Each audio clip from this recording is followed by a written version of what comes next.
আমি খাবো না। যাও ভাই খেয়ে নাও, তাহলে চকলেট দিব। আম্মু দাও খাবো। মোডা দুস্তু। আপা আপা ছোটে দাও। ইনা লিল্লাহ, আমার কাছে তো চকলেট নেই ভাই। তোমা খাওয়ানোর জন্য মিথ্যাত বলে। মা, কাউকে খুশি করার জন্য মিথ্যা কথা বলা ঠিক নয়।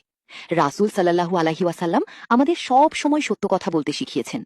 যদি চকলেট না থাকে তাহলে দেব বলার দরকার নেই, বরং বলতে পারতে তুমি খেয়ে নাও, পরে যদি চকলেট পাই ইনশাআল্লাহ এনে দেব। এতে আল্লাহ খুশি হন, মানুষও তোমার উপর বিশ্বাস রাখে। জি আম্মু, ইনশাল্লাহ তাই করব।